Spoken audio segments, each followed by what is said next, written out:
फातिमा की रानी माँ, प्रभु यीशु की माँ, आसरा तू ही है माँ।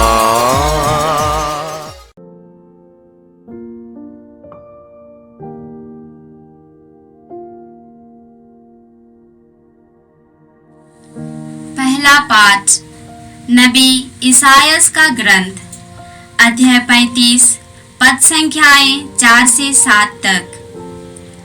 घबराए हुए लोगों से कह दो, ढाढ़स रखो, डरो मत। देखो, तुम्हारा ईश्वर आ रहा है, वह बदला चुकाने आता है, वह प्रतिशोध लेने आता है, वह स्वयं तुम्हें बचाने आ रहा है। अंधों की आंखें देखने और बहरों के कान सुनने लगेंगे। लंगड़ा हिरन की तरह छलांग भरेगा और गूंगे की जीभ आनंद का गीत गाएगी। मरुस्थल में जल की धाराएं फूट निकलेगी, रेतीले मैदानों में नदियां बह जाएगी, सूखी भूमि झील बन जाएगी और प्यासी धरती में झरने निकलेगी। यह प्रभु की वाणी है। ईश्वर को धन्यवाद। भजन अनुवाक्य। मैं जीवन भर प्रभु का स्तुति गान करूंगा। मैं जीवन भर प्रभु का स्तुति गान करूंगा। प्रभु सदा ही सत्य प्रतिज्ञ है, वह पद दलितों को न्याय दिलाता है, वह भूखों को तृप्त करता और बंदियों को मुक्त कर देता है। अनुवाक्य। मैं जीवन भर प्रभु का स्तुति गान करूंगा। मैं जीवन भर प्रभु का स्तुति गान करूंगा। प्रभु अंधों की आंखों को अच्छा करता और झुके हुए को सीधा करता है। वह परदेशी की रक्षा करता और अनाथ तथा विधवा को संभालता है। अनुवाक्य। मैं जीवन भर प्रभु का स्तुति गान करूंगा। मैं जीवन भर प्रभु का स्तुति गान करूंगा।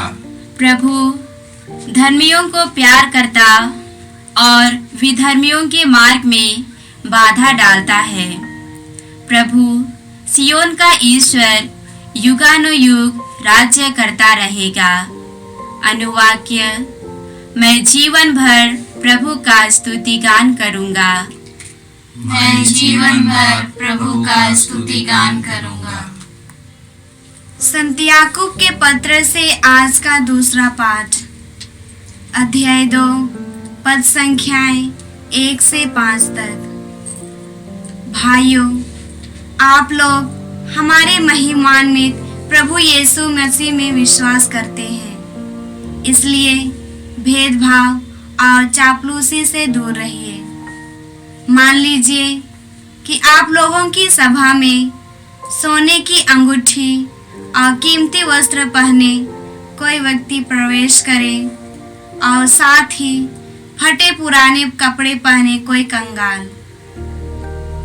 यदि आप कीमती वस्त्र पहनने वाले का विशेष ध्यान रखकर उससे कहें, आप यहाँ पर आसन पर विराजिए, और कंगाल से कहें, तुम वहाँ खड़े रहो, अथवा मेरे पावदान के पास बैठ जाओ, तो क्या आपने अपने मन में भेदभाव आने नहीं दिया और गलत विचार के अनुसार निर्णय किया है?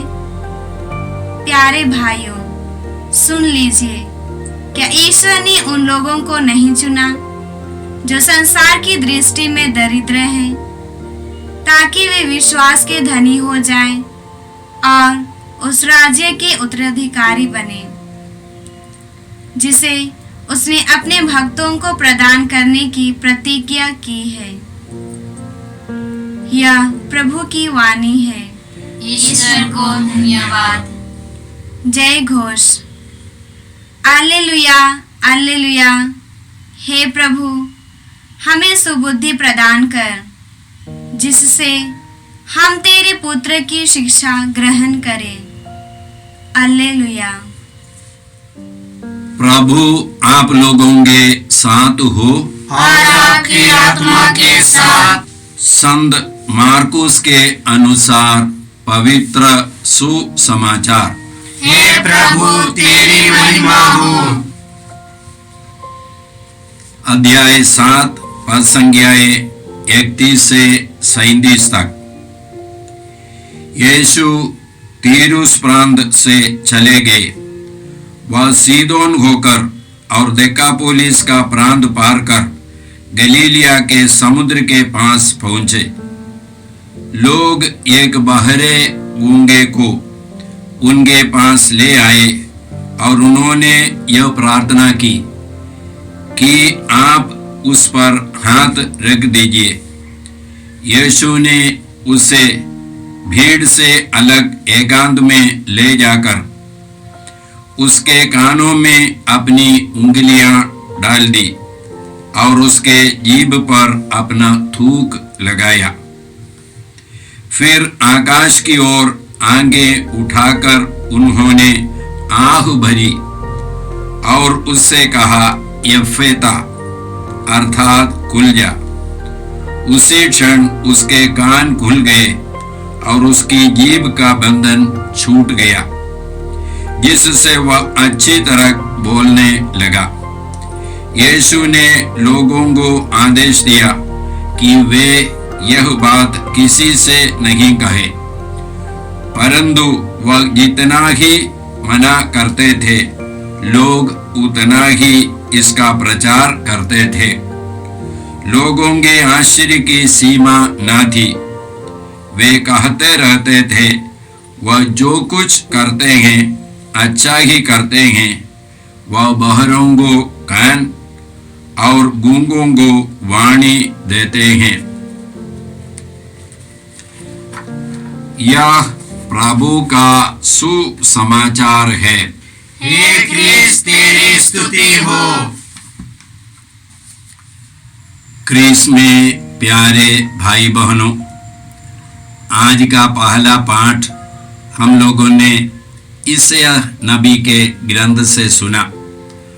वहां पर नबी भविष्यवाणी करते हैं, जब मुक्तिदाता आएंगे, मसीह आएंगे, तो हमारे जीवन में और हमारे वातावरण में भी क्या परिवर्तन होगा।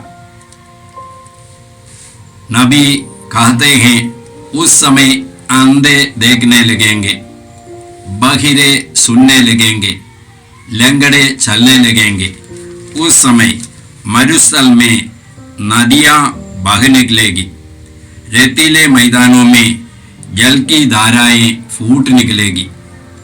माने वातावरण में भी जीवन का संचार होगा। जब मसीह आएंगे, हमारे समाज में जीवन का संचार होगा। बहिरेपन, अंधेपन या रेतीले मैदान, मरुभूमि, ये सब मृत्यु का रूप है। ये सब हमारे समाज से समाप्त हो जाएगा और हम लोग जीवन से, परिपूर्ण जीवन से भर जाएंगे। हम संत लूकस के सुसमाचार के 7वां अध्याय में इसी प्रकार पढ़ते हैं। जब योहन बपतिस्ता बंदी गृह में था, उस समय उसने अपने शिष्यों को बुला करके यीशु के पास भेजा, यह पूछने के लिए कि क्या आप ही आने वाले मुक्तिदाता है या हम लोगों को किसी और के इंतजार में रहना है। उस समय यीशु ने बहुत सारे चंगाइयां की और यीशु ने योहन के शिष्यों से कहा, 22वां वाक्य, 7वां अध्याय का 22वां वाक्य, उन्होंने योहन के शिष्यों से कहा, जाओ, तुमने जो सुना और देखा है उसे योहन को बता दो। अंधे देखते हैं, लंगड़े चलते हैं, कोढ़ी शुद्ध किए जाते हैं, बहरे सुनते हैं, मुर्दे जिलाए जाते हैं, दरिद्रों को सुसमाचार सुनाया जाता है और धन्य है वह जिसका विश्वास मुझ पर से नहीं उठता। तो यहाँ पर यीशु दावा करते हैं कि आने वाले मुक्तिदाता यीशु है। जिस मुक्तिदाता के विषय में पुराने विधान में भविष्यवाणी की है वह मुक्तिदाता यीशु है। योहन के शिष्यों से बताते हैं ताकि वे लोग जाकर योहन से बताएं।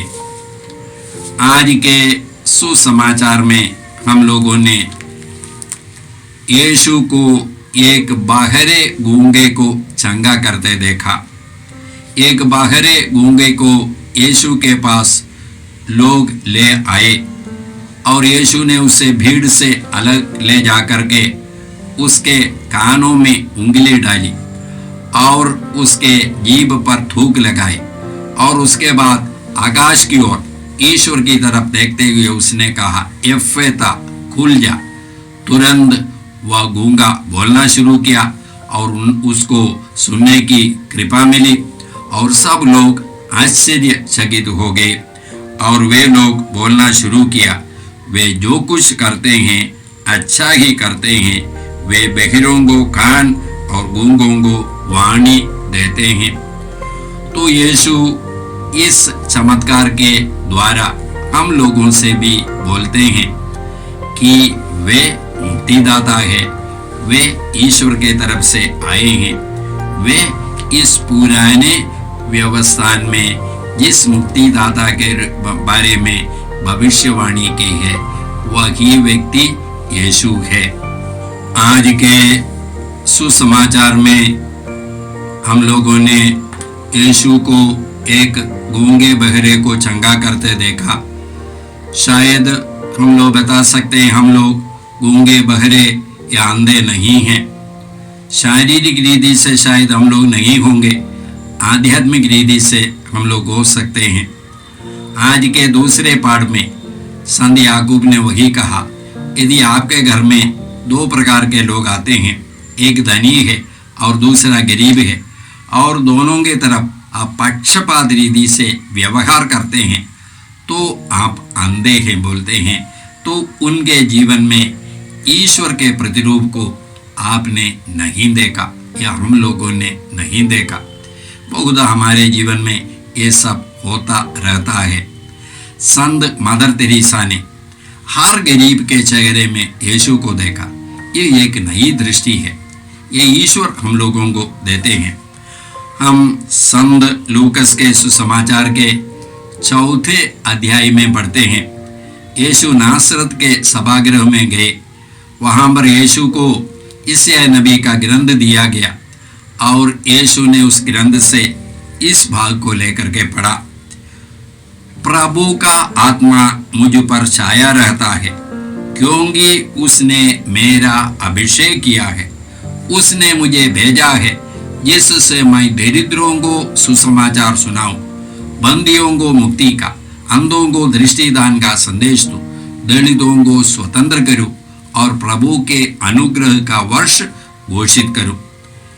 यीशु ने किताब बंद कर दी और लोगों से बताया, आज यह कथन, धर्म ग्रंथ का यह कथन तुम लोगों के सामने पूरा हो गया है।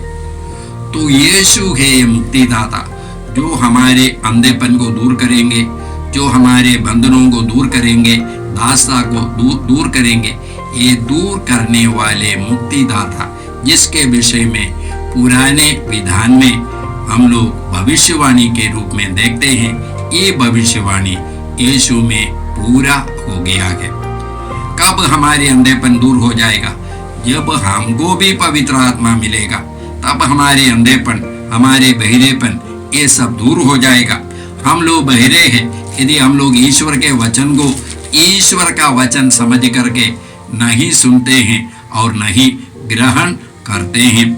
हम लोग अंधे हैं यदि जब हम लोग अपने जीवन के हर घटना में, विशेष करके हमारे कठिनाई में ईश्वर की उपस्थिति को नहीं देखते हैं, तो हम लोग अंधे हैं।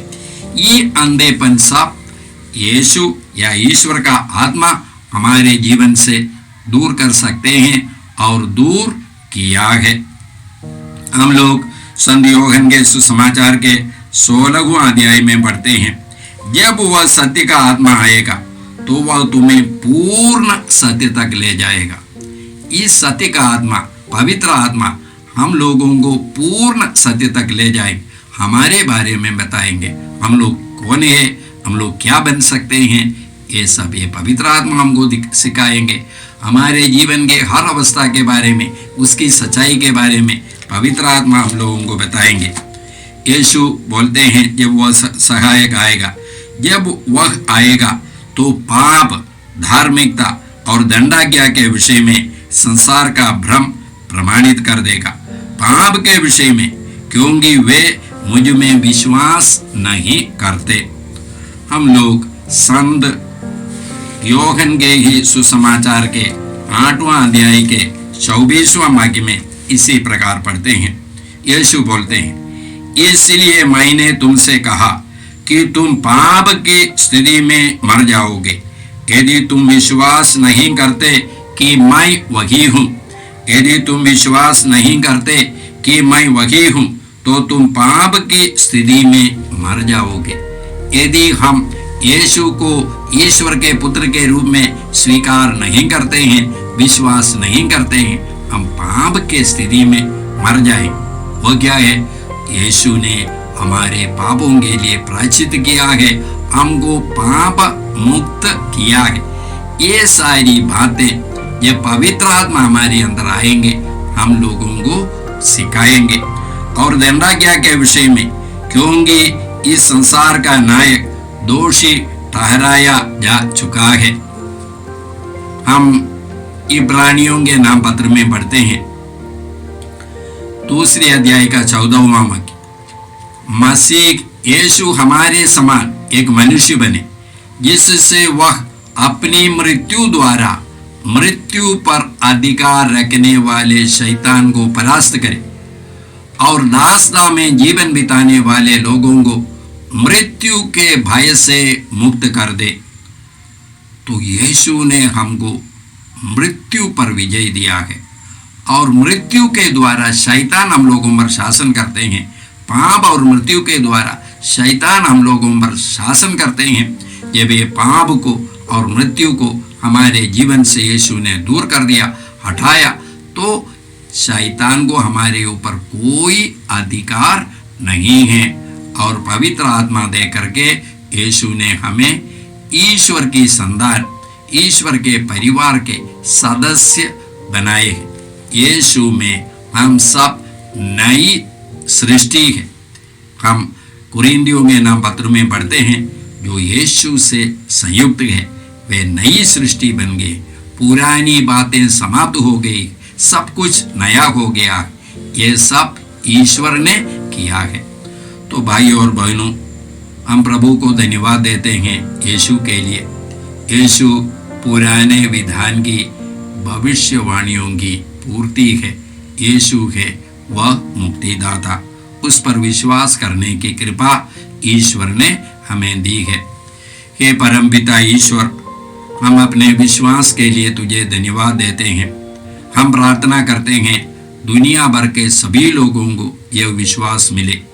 हम सबों को, विशेष करके हम सुनने वालों को, हे प्रभु, इस विश्वास में प्रतिदिन बढ़ने के लिए कृपा मिले।